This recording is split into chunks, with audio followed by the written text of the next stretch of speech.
안녕하세요. 벌써 마무리할 시간이 되었습니다.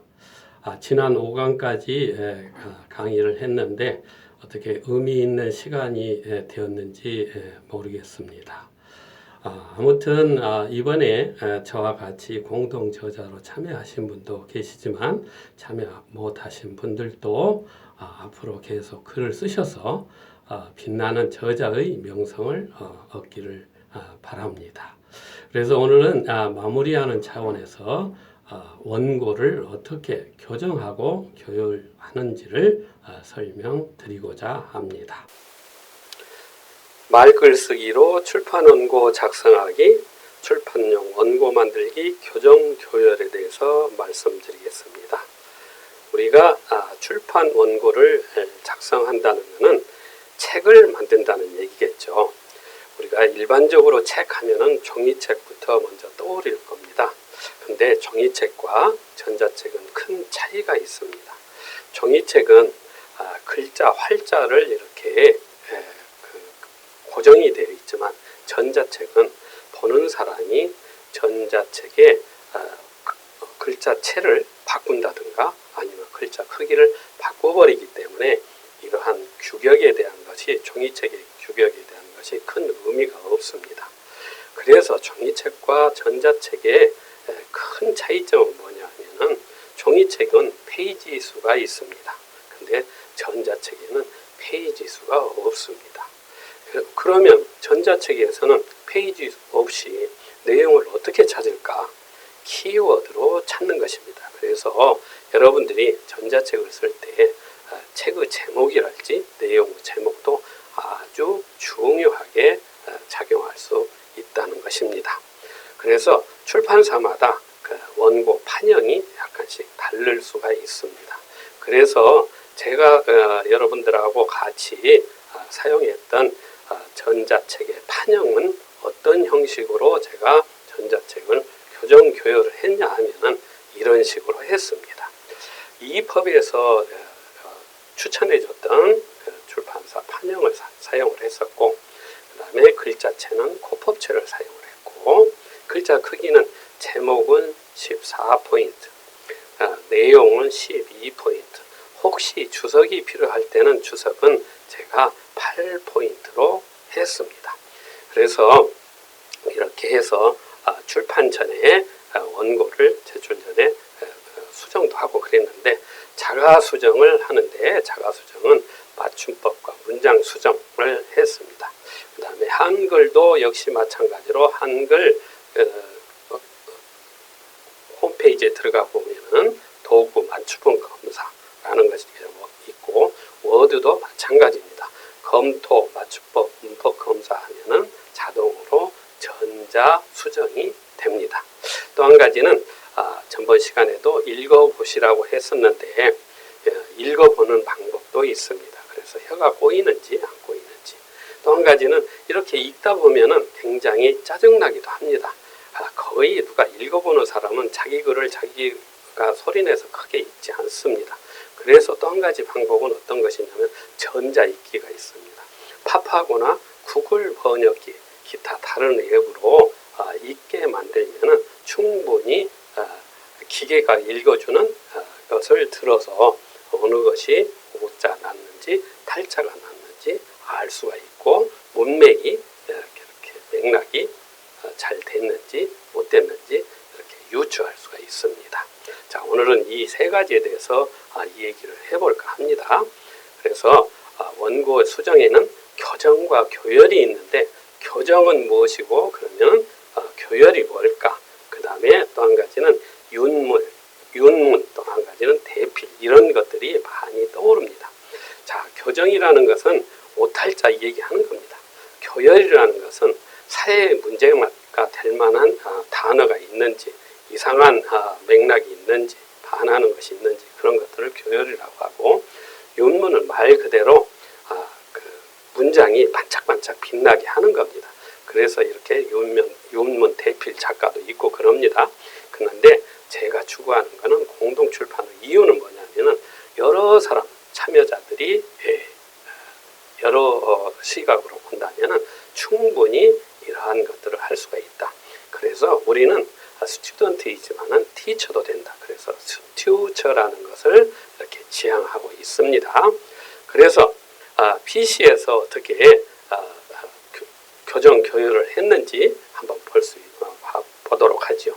예, 위에 있는 것은 한글의 이제 그 앱입니다. 그 다음에 이거는 워드의 앱입니다. 그래서 이렇게 우리가 말글 썼던 거를 가독성과 맥락에 따라서 이렇게 배열을 한번 해보는 겁니다.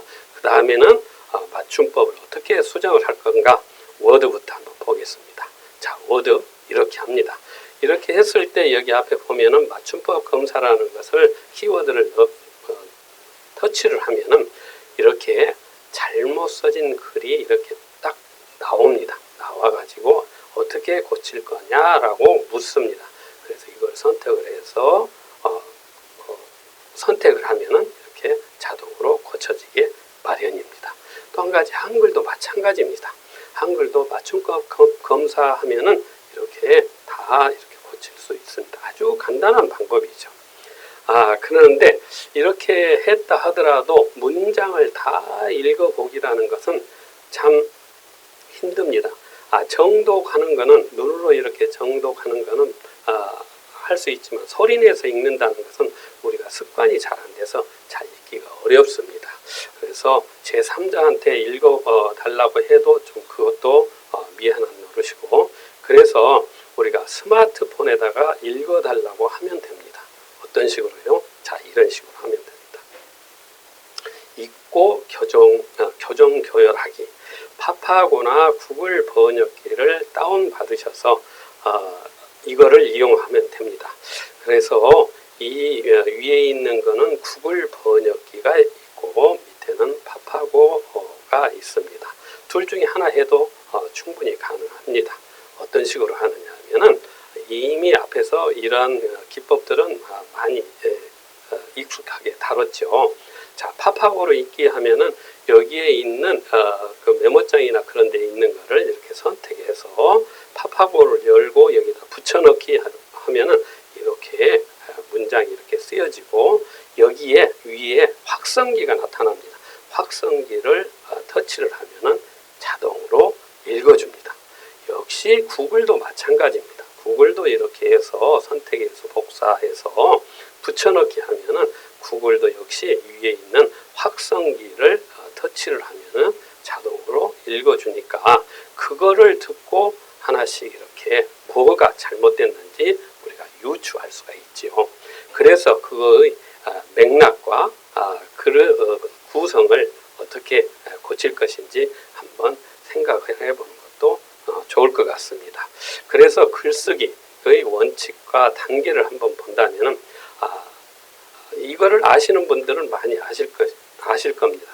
글의 시작은 관찰과 분석이고 육벼 오살이라는 것이 있습니다. 그래서 육벼라는 것은 어떤 것이냐, 뚜렷한 주제와 요점이 있어야 하고 흥미로운 서론, 일관성 있는 본론, 적절한 비유, 치밀한 추리, 적합한 결론이 있는지를 자기 문장에서 한번 찾아보면 됩니다.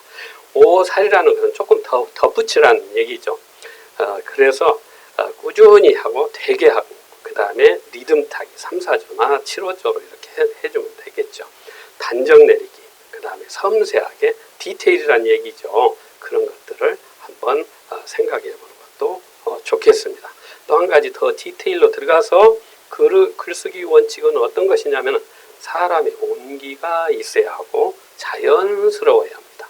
그 다음에 간소한 글인데 이 글이 내가 하고자 하는 내용들이 제대로 말하고 있는가 한번 생각을 해봐야 합니다. 간단 명료하게 누구를 위한 글쓰기인가 그것도 한번 생각해보고, 특히 우리가 오류를 범하기 쉬운 거는 여기 인칭대명사, 한 문장에 인칭대명사가 막 왔다 갔다 합니다. 1인칭으로 썼다가 2인칭으로 썼다가 3인칭으로 썼다가 아주 자유분방하게 이렇게 왔다 갔다 하는 경우는 굉장히 독자가 불편합니다. 읽기가. 이게 자기 자신을 얘기하는 건지 제3자를 얘기하는 것인지 모릅니다.